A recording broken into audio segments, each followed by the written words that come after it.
Bismillahirrahmanirrahim. Assalamualaikum warahmatullahi wabarakatuh.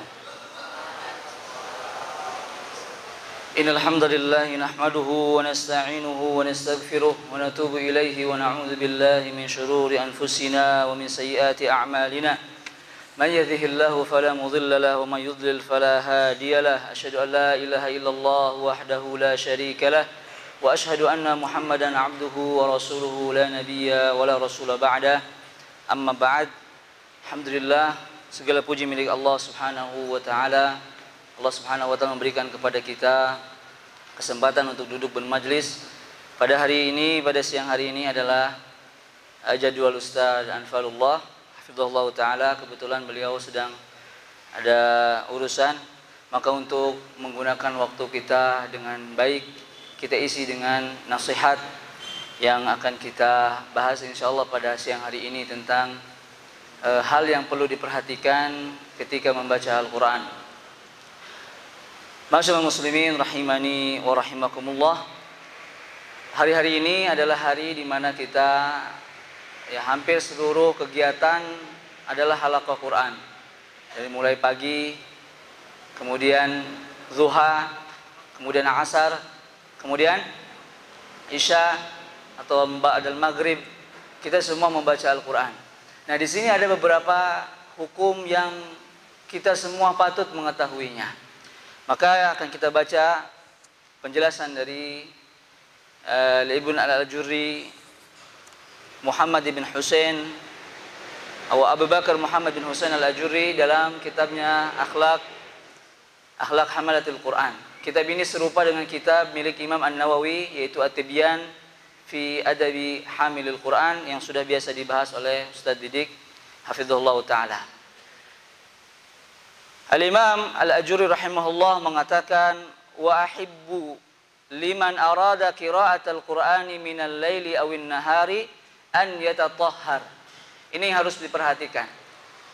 Dan sangat dicintai dan dianjurkan bagi mereka yang membaca Al-Qur'an dalam keadaan suci. Maka akan ada pertanyaan, apa hukum dari memegang Al-Quran atau membaca Al-Quran tanpa berwudu terlebih dahulu? Apakah diperbolehkan seseorang membaca Al-Quran tanpa berwudu? Yang kedua, apakah diperbolehkan seseorang menyentuh Al-Quran tanpa berwudu? Maka kita harus mengetahuinya. Dulu ketika anak masuk pesantren 2005 sampai 2016 meyakini bahwasannya tidak wajibnya berwudu ketika menyentuh Al-Quran, karena ada dalil yang akan kita bahas. Tetapi ternyata setelah membaca dalil-dalil dari para ulama yang tidak memperbolehkan menyentuh Al-Quran kecuali dalam keadaan wudu, dan itulah yang dirojihkan oleh para ulama. Maka pada kesempatan yang berbahagia ini, mari kita membahas sekilas tentang hukum bagaimana seorang muslim, seharusnya seorang penuntut ilmu mengetahui, bolehkah kita menyentuh Al-Quran tanpa berwudu atau bolehkah kita membaca Al-Quran tanpa berwudu. Yang pertama, bolehkah seseorang membaca Al-Quran tanpa wudu? Jawabannya, jumhur ulama mengatakan boleh seseorang membaca Al-Quran tanpa berwudu. Misalnya antum lagi jalan ingin memurojaah, membaca, nggak punya wudu, boleh. Kecuali dalam satu hadis yang diriwayatkan Ali bin Abi Thalib radhiyallahu taala anhu, walaupun dikatakan bahwa hadis ini mauquf, tetapi sanadnya bagus. Nabi SAW la yatruku qira'atal Qur'ani illa indal janabah, atau kama qala Nabi SAW. Rasulullah SAW tidak meninggalkan membaca Al-Quran kecuali ketika junub. Maka sebagian para ulama, orang yang junub tidak diperbolehkan sama sekali membaca Al-Quran sampai dia bersuci, baik menyentuh maupun membaca, hendaklah dia bersuci. Ini yang diambil oleh sebagian para ulama. Tetapi jumhur mengatakan, para ulama mengatakan, boleh semua orang membaca Quran tanpa harus berwudu, membaca. Kembali ke tinggal hukum yang kedua. Bagaimana dengan menyentuh mushaf? Apakah Ustaz harus wudu dulu atau bisa langsung seperti membaca?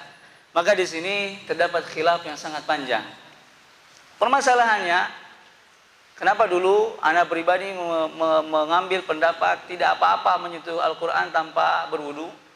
Karena Allah Subhanahu wa taala berfirman, la yamassuhu illal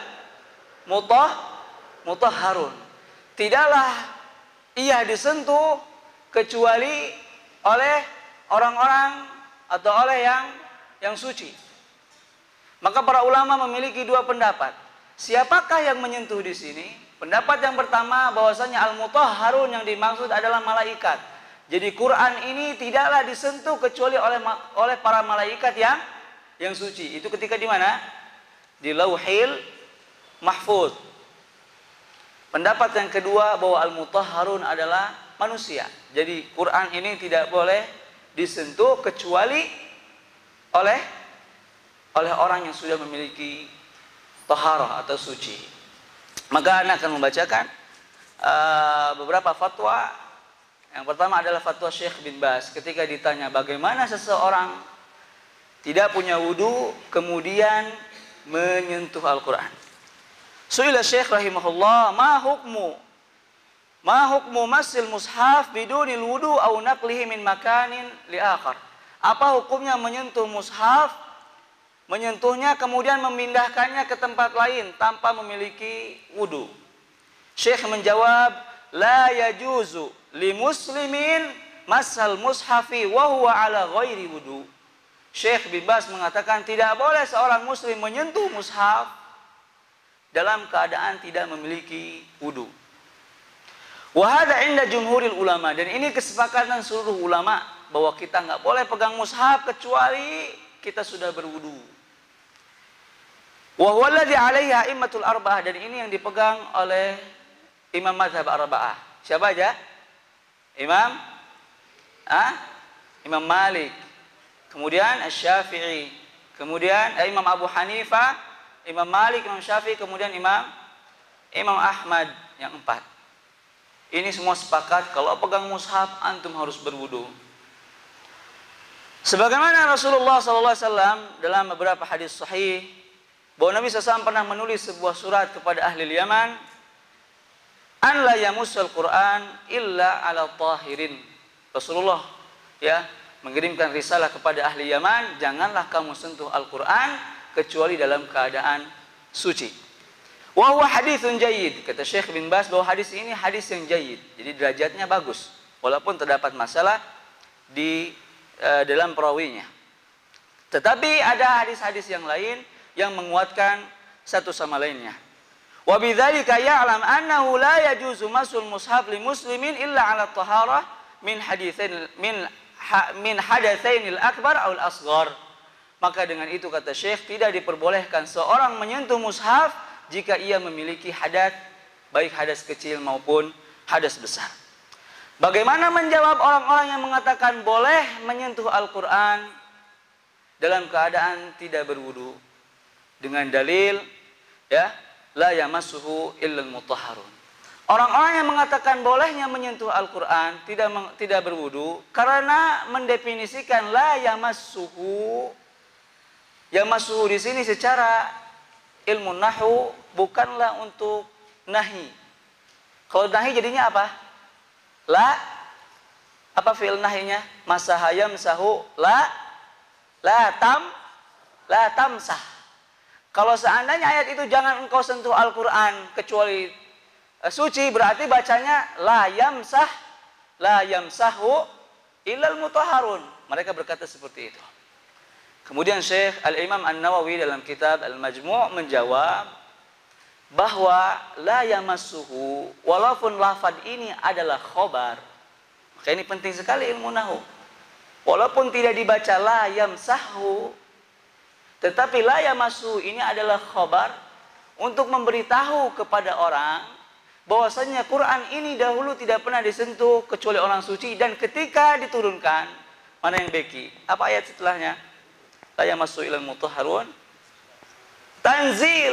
Tanzilum min rabbil alamin. Apa itu tanzil? Diturunkan. Berarti Quran itu tidak disentuh kecuali orang yang suci, yaitu para malaikat. Setelah diturunkan pun dia tidak boleh disentuh kecuali oleh orang yang suci. Dan banyak ya dalam bahasa Arab fi'il amr itu dalam bentuk khabar. Seperti hadis Nabi SAW, la yabi'u ba'dukum ala bay'in ba'd. Tetapi lafadznya la yabi'u pakai ya. Kenapa enggak la tabi' dalam fi'il amr? Nah, ini jawaban Syekh. Kemudian dijawab lagi sama orang yang mengatakan, oh boleh menyentuh mushaf dengan tidak wudu. Orang dikatakan al-mutahharun. Kalau orang wudu itu bahasa Arabnya apa? Hah? Hah? Orang yang berwudu dalam bahasa Arab apa? Kenapa disebut al-mutahharun? Orang yang suci. Kenapa tidak al-mutatahharun? Kemudian Syekh menjawab di sini, lakin al-janibus sahih bil hadits al-akbar la yaqra wa amal hadits. Taib, annaha taqra. Ketika menjawab bahwasanya orang yang suci terkadang orang berwudu itu disebut sebagai al-mutahharun. Seperti kalau antum berwudu, apa doa setelah wudu? Hah? Setelah wudu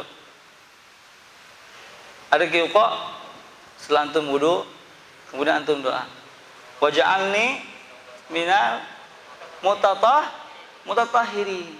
Tetapi kata Syekh, dalam bahasa Arab juga al-mutahharun sering dikatakan bagi mereka yang bersuci, tidak harus al-mutatahharun.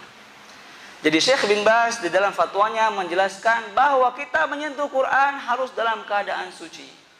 Maka apabila kita ingin menyentuh Quran dalam tidak keadaan suci, Al-Imam Muhammad bin Husain rahimahullah, itu Imam Al-Ajurri mengatakan, Haddatsana Abu Muhammad ibn Abdullah Al-Abbas At-Tayalisi, haddatsana Ishaq ibn Mansur Al-Kausaj, qala qultu li Ahmad, itu Ahmad ibn Hanbal, al-qira'atu ala ghairi wudu, qala la ba'sa, walakin la taqra fil mushaf illa mutawaddi. Kalau baca Quran tanpa berwudu boleh, tetapi jangan baca dari mushaf. Kalaupun harus membaca dari mushaf, maka jangan menyentuh kecuali dengan penghalang, misalnya dengan kain. Atau kalaupun mau menggerakkan, maka apa yang dilakukan oleh para salaf dahulu, mereka menggerakkannya dengan tongkat. Seperti ini. Oh, ini merubah. Oh, susah. Pakai tongkat. Karena dia tidak punya wudu. Saking mereka menjaga agar kita tidak menyentuh mushaf kecuali dalam keadaan suci. Dan masih banyak penjelasan yang lainnya, ya, antara pendapat mereka yang mengatakan boleh menyentuh tanpa berwudu, tetapi wallahu a'lam, kita melihat dalil-dalil yang disampaikan oleh jumhur ulama dan jelas nas dari Nabi SAW, jangan engkau menyentuh Quran kecuali dalam keadaan suci. Kalaupun kita harus menyentuh dan kita tidak punya wudu, ada dua cara. Yang pertama wudu dulu, mudah tidak? Mudah. Atau yang kedua, kita pegang dengan penghalang. Ustaz, boleh nggak kalau megang Qurannya? Kan sampulnya aja, Qurannya di dalam. Atau sudah pakai sampul dari kain. Sesuatu yang disebut Quran, baik itu sampulnya, maka dia termasuk dari Al-Quran itu sendiri. Maka mulai sekarang, ya, ta'adduban, beradab dengan Al-Quran, kita membiasakan diri. Jangan sampai kita menyentuh Quran kecuali dalam keadaan bersuci. Walaupun di sana terdapat pendapat yang mengatakan bahwasanya ada kebolehan untuk menyentuh Al-Quran tanpa suci, tetapi kita melihat dalil yang sudah disampaikan, salah satunya tadi yang ana bahas, ini menunjukkan kalau kita mau, ya, pegang Quran ke masjid, wudu dulu. Kalau di kampung kan gitu, betul tidak? Takut pegang Quran. Tapi kalau di kita kadang Quran berserak di kelas, kadang Quran misalnya di depan masjid tertinggal, kita ngambil saja.